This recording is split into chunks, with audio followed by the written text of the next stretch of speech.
During a high school class project, my teacher told me it's unrealistic being a CEO. It's been my dream to be a CEO since I was 10. So I told her, it is realistic. Follow me on my journey to learn what it takes to become a CEO.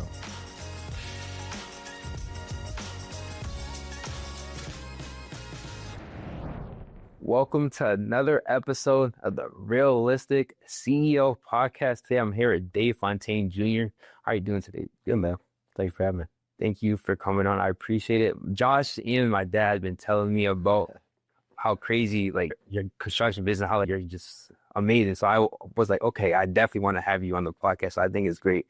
I'm finally able to meet you and have you on my podcast. I'm excited to meet you. I heard a lot about you. Thank you. For the first question I want to ask you is, can you tell us a little bit about what you do here at Fontaine Bros? Sure. So at Fontaine, our primary business is large-scale commercial construction in Massachusetts and Connecticut. We do a lot of public facilities, a ton of public schools, police, fire, municipal buildings, along with private work that's in that large-scale commercial. Some large housing work, a lot here in Springfield with MGM Springfield, the Mass Mutual Center, hotels and stuff like that, but all kind of large-scale commercial construction. Can you tell us a little bit about how you got into this company? Involuntarily, I think. So Fontaine is family business for me. My great-grandfather and his brother came down from Canada in the late 1800s as teenagers. So we're up in Canada, potato farmer family, and came to America to seek a better life and more opportunities. Started working, basically went to school for a little bit. They didn't read, write, or speak English, so they didn't do very well there.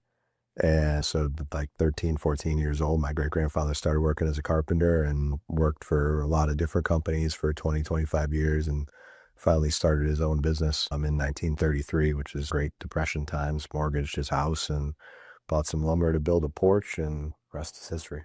What is it like knowing that you're able to work for a company that started from your family since 1933? What is that like to be like to know that your family is able to run a successful business for so long that you're able to have the opportunity to work for it now? Yeah, we're obviously immensely grateful for all that kind of work and the risk taking. And the hard part with construction businesses, you're only as good as your last project. Like, it's one of the highest failure rate industries, that there is. We're proud that construction business, difficult to keep going, no recurring revenue, all project based, low margin. You got to do what you're doing very efficiently, build those relationships and execute the work to keep it going for 9 decades, and now be in a stronger position than we've ever been, backlog wise and work type wise. Has been a ton of work and a ton of opportunity, and we're proud of the relationships we built. Okay, so you talked about how you work with big commercial needs. How are you able to land those contracts? Yeah, it's interesting. So there's basically 2 ways that you can win a construction contract. One of them kind of a lump sum bid price, right, where you and other contractors put a price in an envelope or submit it online, and it's publicly open and read aloud. If you're the low bidder of the pre-qualified bidders, you're going to get the work. And if not, then thanks for trying and good luck next time. The other way is called construction management, where you put together a proposal, your team, your submittals, your schedule, and you interview with the client, and they really just choose who they want to work with. And in that scenario, you work with them from pre-construction on. For us, I started here when I was 14 as a laborer, and back then the only way that we did work was lump sum hard bid. And when I came out of college, timeframe 2008, 9, 10, recession was going on.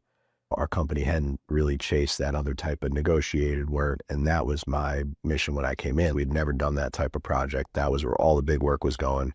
Our market had dried up a little bit on that hard bid side.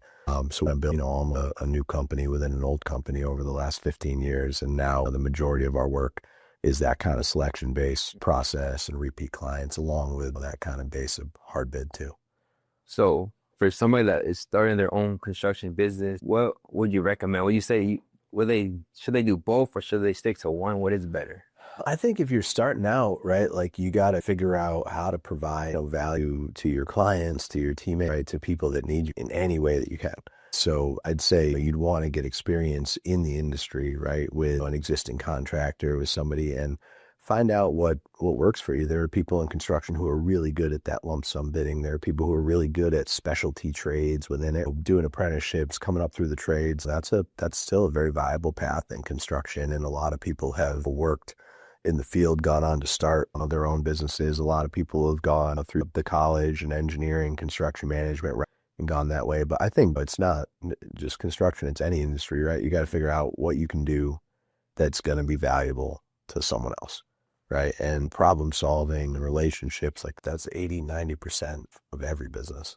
So for someone that wants to get into construction, what is probably the biggest skill that you need to learn?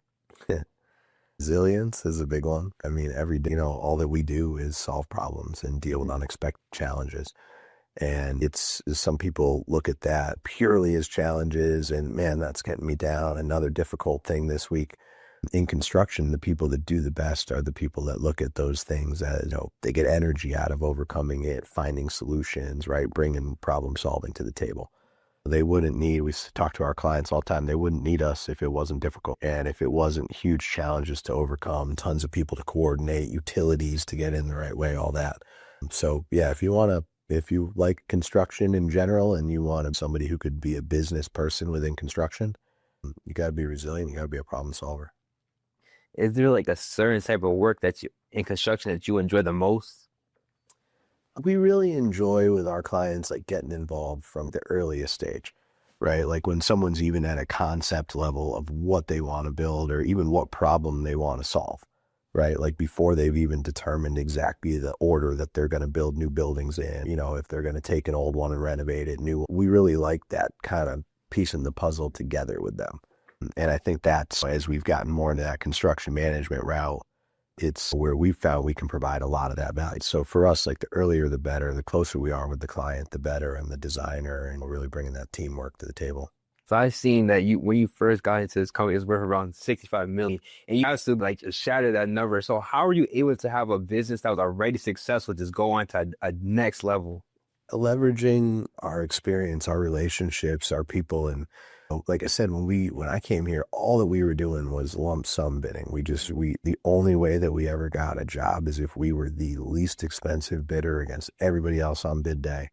And we still do a lot of that. We're proud that we haven't lost that cost competitiveness. We're still able to deliver projects for the most cost effective way around. But what we really grew with was we took those skills, that attitude, that cost effectiveness, and we delivered that to clients in a way packaged with that construction management that kind of bring us on early approach. And that's really what has led to all of that growth, because then you're able to take, relationships and work with people that want to choose you, and you still work out the most competitive price with them. You still deliver it for the best value ultimately, but you're part of the team.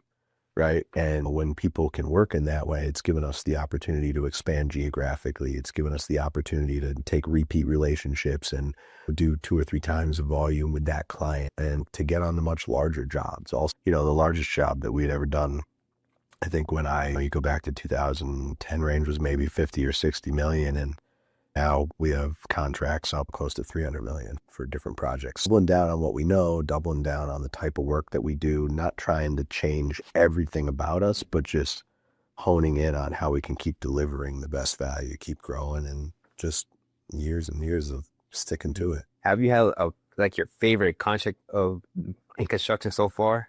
I don't think so. No? I don't think so, no. They're all, it's so cool to have them all so different. I mean, there's different challenges, different teams, different players, different personalities. And I think for us, like the process and figuring out those issues on each job is our favorite part. So what is the process and what goes into getting these big contracts that most people that already been in construction can't get? What separates you from the rest of the people? I think that it's our teams, right? And it's the people that we have and have grown internally and have trained and have retained for a long time are just the best at building complicated buildings around, and like making sure that we're giving them what they need to succeed, making sure we're retaining. We're really proud that we had a woman retire a couple of years ago on the 50th anniversary of her hire date with us, right? We've got probably a dozen people who have been with us 15 or more years, and we really are proud of that kind of retention, that training. And I think that gives our clients like a lot of certainty that if you're dealing with us, like it's one thing to know there's a name on the hard hat and what they've done, but it's really about the team that's going to be working on your project, right? So it's a lot about investing in the right people, training them, and being able to deliver people the certainty right? That if they choose to work with us, their project is going to get done on time, going to get done safely, going to get done on budget. So when you're going into these projects, what kind of teams are you involved in? Is it just within your company, or do you have to work with others as well? All kinds of our people are involved. So like for our team on the typical, say like a new school project or something like that, we'd have like a project executive that would oversee the job alongside myself from start to finish, right? From pre-construction estimating, maybe supporting a vote for the project if it's even hasn't been funded yet, all the way through construction, right? So that's like the key point of contact for the client and also like our team from start to finish. And then along with that role, you've got your senior project managers and your senior superintendents, and then the folks that help them out on the jobs. So the two kind of key roles are really like the lead from the office side, estimating project management, all the paperwork, like coordinating all the subs and the contracts together. And then probably the most critical role is the lead superintendent on the job site, right? So that's the man or woman that's where it gets done on the, that's who the subs are looking to for guidance, for direction, for support. That's who our client, if we're working on an active school site, that's the person that's making sure that we're watching out for traffic patterns, that everything's safe, that's dealing with the client for coordinating all those activities. Typical project for us, we might have 5 or 6 people, like internal Fontaine people that are dedicated to it. And then beyond that, you'll have a combination of subcontractors, suppliers, where we could have upwards of 150, 200 people on a job site when it's busy. And through the course of a job from start to finish, it's on average 2,000 to 3,000 tradespeople that spend some amount of time on that site. So the project managers are making sure that when those people get there, they have direction they need, the decisions are made so they can do their work efficiently and safely. And it's just orchestrating all those team members, like in and out, on time, on budget, safely. Thousands of people on all the jobs that make it happen. So on these jobs, like what would you say are some like the expenses of like the cost of being able to make sure that the project is running The smooth? biggest expense on any job really comes down to the labor and the material, like to perform the work. And that's obviously partially directly controlled by us, and partially by the subcontractors that are doing the specialty trades, the drywall, the electrical, right? But yeah, you're talking on a $100 million job, you could have easily $35-40 million worth of labor that runs through that job, right? And the margins in construction are single digits, very low. It's all about efficiency and making sure that they're getting their work done on time, on schedule, and efficiently. But things are difficult when you go, we went through all the different volatilities over the last 6-8 years, right? Like the tariffs that they're talking about now, COVID before that, inflation, right? You're just trying to keep all the trains on the tracks and get everything there no matter how you have to. So you talk about subtractors. When you are having these contracts, do you have to pay the subtractors? Yep. Yeah. So we're ultimately responsible for everything that happens on the job site from a construction perspective. Like our contract, we end up coming to a final contract value with the owner, and then we're 100% responsible for delivering it at that contract price, right? So we're paying all the subcontractors and material suppliers, like they're all contracted under us. And we're responsible, say a typical school project, like everything from putting the fence up out by the road, realigning traffic patterns, like building the entire new structure, demolishing the old one, redoing the parking lots, athletic fields, like all that is under our responsibility to deliver on time and meet the deadlines. And the penalties for on a typical project for us, if we don't deliver it on time, there's penalties of $5,000 to $20,000 a day for missing your deadline. So it's pretty intense from start to finish. So on those days when you're like, you might be cutting it close, how are you able to make sure that you're still giving them a good product without trying to rush or cut any corners? Yeah, you can't, right? Because we work in this market again and again, right? And our reputation is built on quality and the long-term longevity of the buildings. If we do a poor job or leave someone with a poor product, that's going to translate to bad reference and, them talking to another of their counterparts that are in the same marketplace and saying, oh, you watch out for that. You can't ever cut corners and sacrifice quality for schedule. And we always say that you got to balance like the cost of schedule and the quality. And, that what you try to do is make sure that you don't get yourself into those situations, right? With planning and pushing from the beginning and spending money up front where you can on overtime or recovering thing and really getting there. And it's just making all those pieces and parts move in unison towards the end, communicating with town officials and building inspectors and getting things open. But yeah, I mean, if we're in a situation where we have to choose something, we're going to choose quality over schedule, because you can always move into something a couple days later, this and that. You don't want to go back and redo it after, but you want to make sure that you're not in that position. What has been like your longest project that you've had to ever done? I'd say some of our large high school projects recently, those have lasted, gosh, anywhere from 3.5 to 4.5 years from start to finish. From being involved in pre-construction for almost a year before you're even out there and putting work in place. That you might build the new building for 2 years, 2.5 years. And then once you do that, you move out of the old building, move out of the old building, demolish that building, put parking and fields there. So yeah, a lot of these projects were there, are involved with that owner for 4 years. And then after that, you're still following the building, making sure it's working well, warranty period and stuff. So a lot of our relationships, they turn out to bleed into another project client, right? That one's even in the operations stage you're moving to. For somebody that wants to get into construction on their own business, what are like the startup costs, would you say, like a estimate? Estimated startup costs? Yeah.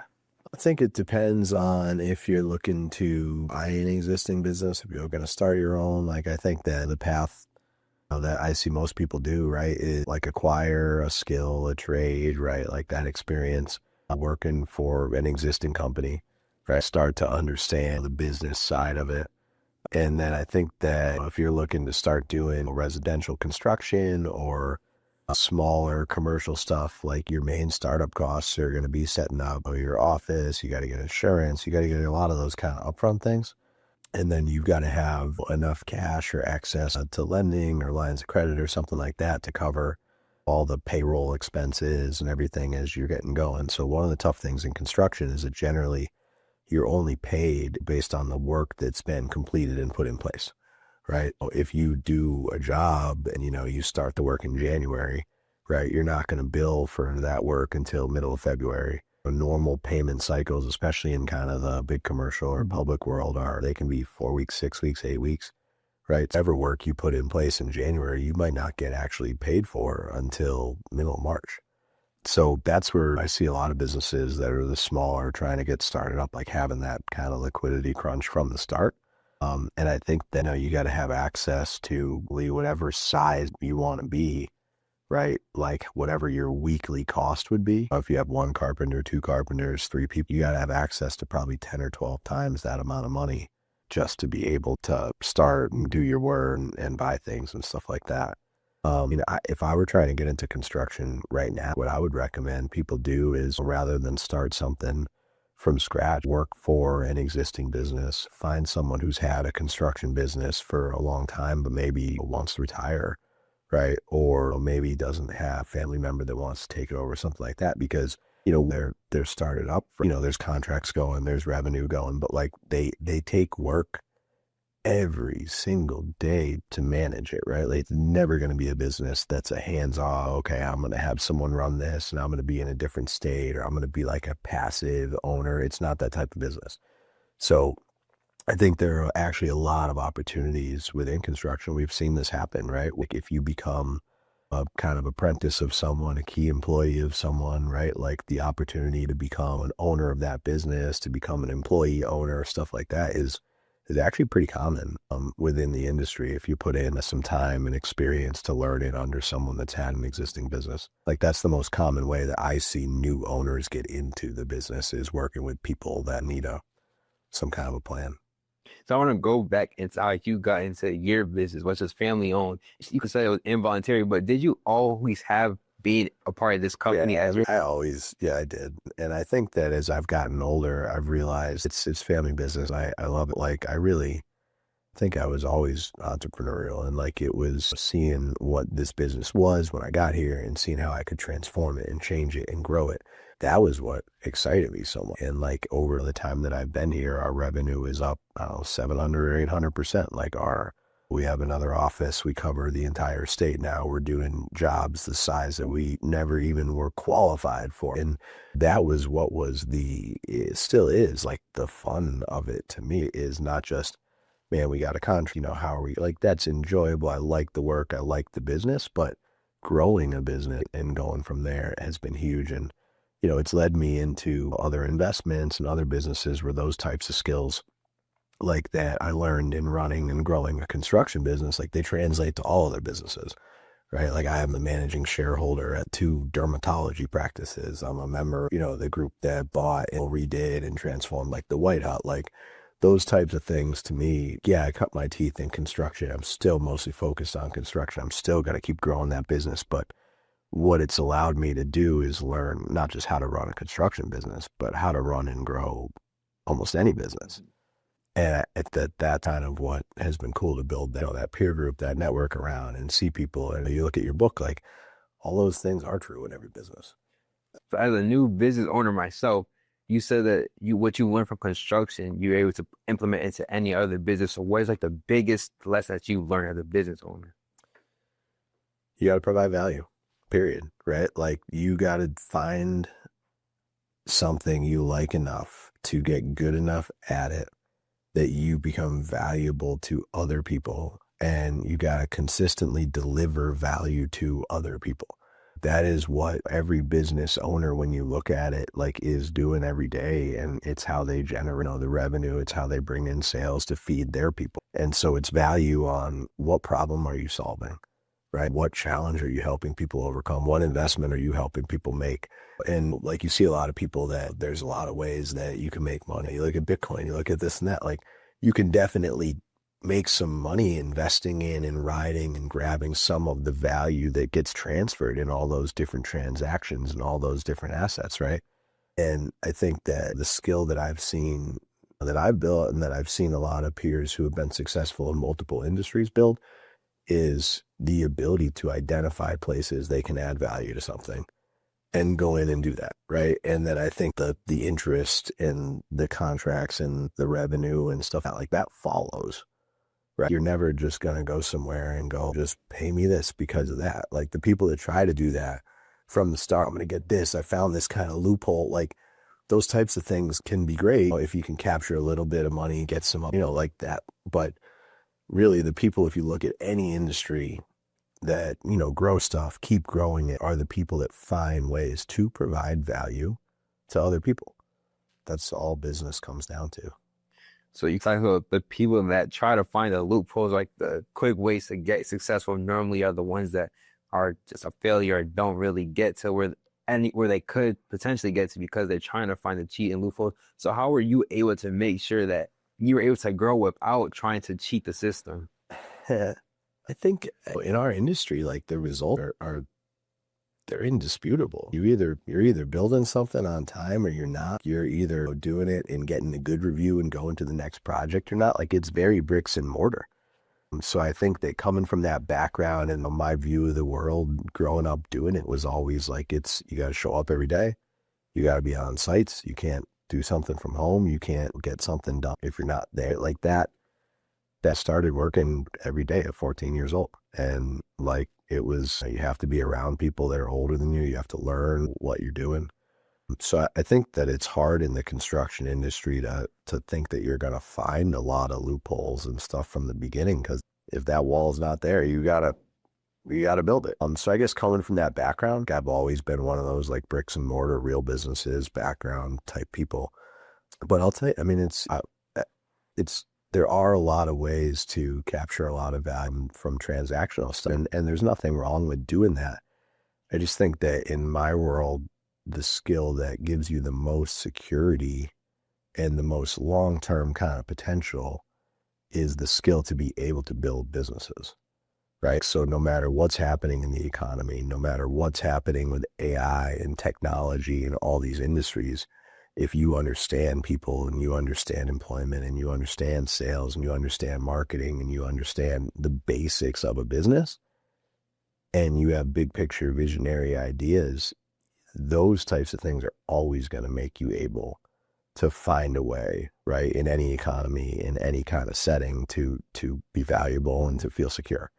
And that was my mindset, right? It was like at the time that I came in, we'd been shrinking, like we weren't keeping up with the trends. And it was like, man, like this feels really insecure. And I just set out of like, how am I going to make sure I don't feel like that now in the future, and hopefully for our next generation here if we have it. So you talked about how AI and all that. So has AI been impacting any way inside of the construction world or? Oh yeah. Yeah. We're using it every day. A lot of construction is managing data, managing documents, managing commitments and contracts, and a ton of Word document oriented type things. So we use it literally every day. Like a job that, bidding, it might be 4,000, 5,000 pages of documents that you have to digest and price and put a number to in a matter of 3 or 4 weeks. That's a ton of risk. That's a ton of reading. That's a ton of human capacity to do that. And AI has helped us to be able to digest that stuff, streamline it. You still have to have the knowledge to understand what the data that you're getting out of it means, right? Like as far as I look at AI, if you had limited kind of time, right, to use your knowledge and query stuff and stuff, it makes that so much more efficient. And there's a lot of different softwares and software as a service platforms and stuff that are coming into construction now that are integrating that data from different silos. And I work with a couple companies as like an investor and advisor on one company that's a software as a service platform for like safety and compliance and construction and getting certificates digitized and getting safety stuff up into the cloud in places that it's all been paper, right? Another company, a ladder safety company, takes an A-frame ladder and you have basically an accelerometer up top and sensors in the feet. You can tell when people are climbing too high, carrying too much, jumping with the ladder, right? And it learns like what's unsafe over time and basically has an alarm to get people off of it. It's definitely made an impact in the industry, but it's going to 10x more in the next couple of years. Construction is it's a laggard industry when it comes to technology, but it's a huge industry and there's a lot of opportunity. So you talked about how you like to get into projects when they're early. So is your team the one designing like the bill and how it's going to be formatted, or do people already have that? No, so we work like an architect, professional architect that's focused purely on design would play the role as the lead designer, right? But when we get involved really early, we're working with them literally from the concept stage where they might say, hey, is it going to be more cost efficient to do this as a 3-story building with a smaller footprint or a 2-story building with a larger footprint? Like those types of decisions are where we get involved, and we're working alongside them, providing cost impacts, providing, different feedback on constructability stuff. So we do have in-house a woman that's a structural engineer. We have an in-house electrician. Like we have folks that can help with that. But the best way that we found is to partner with people that are focused solely on design and provide our construction expertise where we can help. So when you're getting into a project, what are like a difference between reconstruction or starting from scratch and building a building from the ground up? Yeah, definitely unique challenges. You take like one project we just did here in downtown Springfield was the 31 Elm Court Square apartments. I'm not sure if you've seen that downtown. It was like an 1800s era building. It was originally a hotel, went to office building, National Historic Register building, like super cool. But it had been vacant for 30 years and been trying to redevelop a bunch of times. There was basically no rats in the building, bird, and that was a super intense historic renovation project to get it into modern, really cool apartments. And those are really interesting projects, like taking something that's hundreds of years old, right, and making it brand new, complying with all the new codes, complying with all the new structural codes. You really have to have team members that know what they're doing with that. So that's almost a specialty within construction, is like really difficult historic renovation, something that we're proud to do. We're doing that now up at Deerfield Academy, Berkshire School, like a ton of old historic buildings. The ground up is more about helping to design the details and then everything like efficiently from the start, right? So you have more influence on, the shape, size, the whole layout. It's more of an open slate, but they're both of them, like the planning and being involved early on is huge.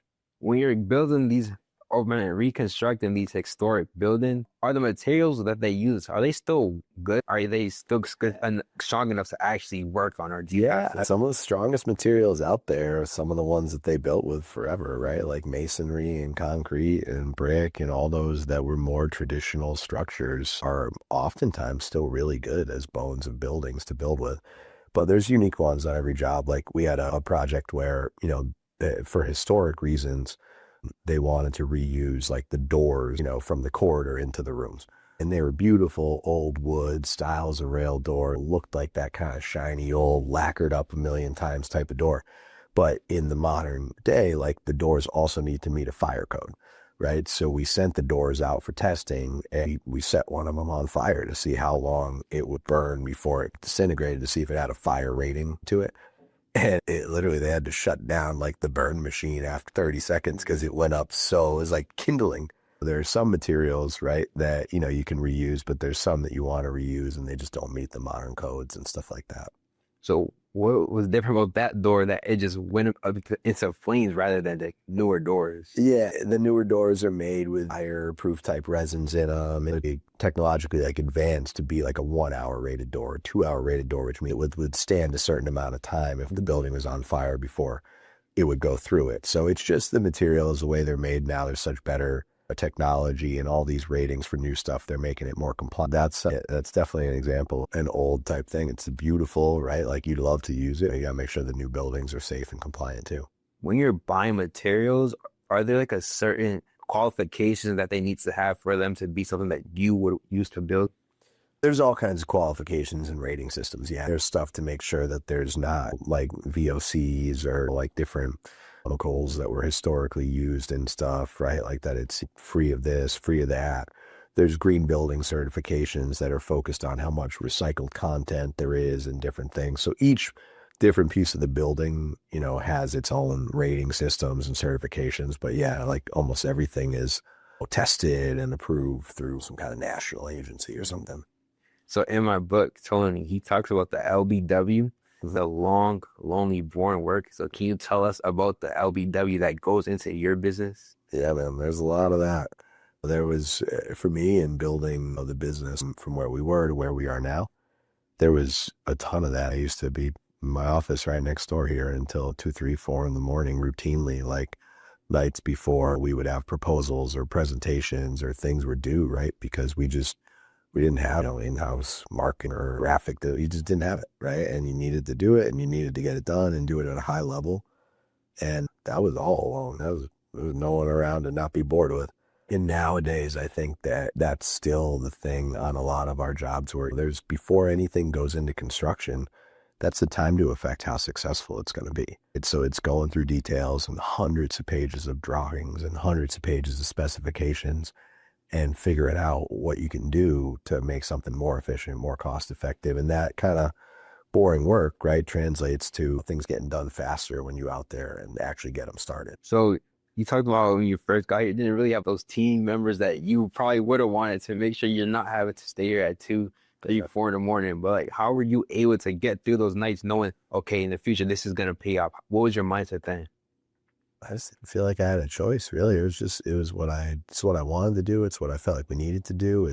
We submitted at one point between 2009 and 2011, I think we submitted like 27 proposals in a row that we didn't get, like 0. And, you know, each one of those, right, like you try and learn something from. You know, even if we submitted somewhere, they said, hey, I'm sorry, we ranked you guys last, right? Like we'd say, all right, appreciate it. Can we get together with you and understand why? Right? What do we need to improve in order to get better, in order to be able to qualify for your work, in order to be able to do what you need us to do? So I think that that's the thing that like helped keep me motivated, was like that I would always try and take a loss and use it as a connection point, right? Like with that person and say, hey, a lot of people, they get told like, hey, you didn't get this. And you say, oh, thanks, appreciate it. Call me for your next job. And we always tried to go like, oh, well, that's one step closer. And what are you going to do? You got to keep moving forward, right? You can't go back. You said 27 proposals in a row. You got rejected. Most people they're quitting that first couple. So how are you able to take all those proposals in a row and be, okay, I'm going to keep on going, even though 27 is a lot. Like I said, most people, after 5 to 10, they're like, yeah, I'm not doing this no more. So what was your mindset to be able to make sure that you knew eventually people were going to accept your proposals? I think because I always believed that we had a lot of good value to offer. And I always felt like when I could finally communicate it the right way, and when I could finally break through and be understood and get that first job or get that, like that we were going to be able to do it and keep growing and keep going from there. So like it, it was just this kind of belief that I always had that we did have something that was going to get picked, that was going to start from there, that was going to go from there. And it was the way that we cared about the job, the way we cared about the client, the way that we were going to problem solve. Like I always knew that like we would do a great job if they picked us. So it wasn't, like you said, it wasn't the shortcut of, oh, I'm going to get this one and I'm going to go away because now I got this one. It was like, I'm going to do this. I'm going to get it done. And I know that when they give us a chance, we're going to knock it out of the park. That's exactly what happened for us. Like we finally got a project in Auburn that was a middle school project. It was small. It was with an architect we had worked with, an OPM we had worked with. And they finally gave us like that chance. They're like, all right, we've worked with you guys, not on this type of work. We know you haven't really done this in the past, but like, we know how you approach the job. We know how you approach your client relations, and this town knows you and they like you. And we got one shot, and we went from there. We won another job out in Shrewsbury. Then we won a job in Worcester, and then since then we've sold, I don't know, I think $1.5 billion worth of construction work, and it was but it was over 20 something before that. So you don't know when that next one is that is going to be the one that, gets you that first one. And if I gave up on 26, then we're definitely not sitting here. You just never know. That has to feel you even more to make sure that nobody in the next generations of whoever is taking over this business has to have that feeling again. And so let's go back into, you talked about how connections, you said how important connections are. So how are you able to build a relationship and connection with the people that you're working with?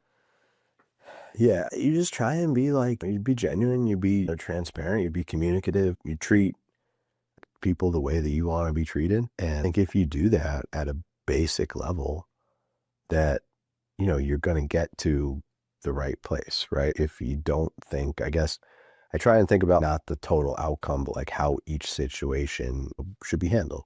And there's a lot of times where we've had situations where we're in the immediate sense, we're taking something on the chin, or we're giving back money on a job over an issue that is a gray area type thing. But I think that we have the long view of it, right? Where your reputation is more important than any one transaction or any one patient. So you got to do that. And I think that with our people, as far as Fontaine, we're very proud of our retention, of our culture, of stuff like that. And it's letting people know that we genuinely care about them, about their families, about their careers, about where they're going, right? And having those personal connections with people, helping them out when they're in situations where they need help. We view that like being a family business means treating people like your family for us. And I'm not just saying it, but doing it, helping people through family situations, helping people through health situations, through unique challenges. Like that's when how you treat somebody matters. When it's all said and done, what do you want to have your legacy as in this company? Oh man, I don't think I've ever thought about that. I feel like I'm too young to think about that. I'm proud of what we've done in the last 15, 17 years so far, right? We've been able to grow to a place that we're sustainable, that we're not picking and choosing our work, but we are to a much greater extent than we ever. Like we're able, put our people in the right spots with the right clients, with people who partner with us well and stuff like that. And we've grown the capabilities of the firm huge, right? Like we have in-house resources for all the different little specialties that we used to have to subcontract out. We've done a ton with, diversity and workforce and bringing people into the trades like that are going to be the next generation of tradespeople in Springfield and Worcester. We've partnered with career pathways. Like, we've really done a lot, I think, to help positively impact the overall construction industry in central and western Massachusetts. And we think that's pretty cool. So I think that, I guess, to sum it up, like I'd like to think that in my time or leadership here, that we took a great company and a great reputation and great people, and we kept, the good parts about it, right? And we didn't overgrow, we didn't over systemize, and that we made parts of it even better. right? You don't want to be too big. You don't want to change too much. Stick to who you are, improve and go forward too. I think it's cool that you said that because in my head, I was thinking your company is more like the Disney of construction and math. So for you to say that your company has inspired and helped construction as a whole, I thought that was pretty cool. But so I just got one more question for you, and what's one fun fact about yourself that nobody really knows? Oh man. A fun fact about myself that no one really knows. I don't know. I like doing crazy stuff. I like skydiving. I like bungee jumping. That's probably not what some clients would like me to be doing, but I like doing stuff like that and get my heart rate up. What is it like to skydive? I'll tell you, skydiving, bungee jumping is a lot scarier than skydiving. Really? When you skydive, like you feel like you're floating and it's cool and it's fast, but the ground's so far away that it's just like more surreal. Like bungee jumping's like, oh no, I'm gonna hit the ground. So I actually like that one more. Really? I would have thought skydiving would be having me feel more nervous because I'm so high up in the sky, I can't even see the ground. Yeah, I think mentally you might feel more nervous like before you jump, but then like your body doesn't perceive the ground coming at you as much. So you don't get that, like the rush, like you're really falling. Yeah, they're both pretty fun. Thank you. I want to thank you. I can't thank you enough for coming on. So I appreciate that. Absolutely. Thank you for having me. Thank you. So before we finish, I want to thank everybody for the support that you've shown me on my podcast, in my posts, just everywhere on social media. So I do want to say thank you. Ways that you can support even more is by ordering my book on my website. I Am a CEO, Realistic CEO, and on my website, realisticCEO.com. Not only can you enjoy the book or your family, anybody that you purchased the book for, but also for every book that you order, we match and donate to a kid in a lower to moderate income communities. Thank you for listening to this episode. See you in the next one. Peace.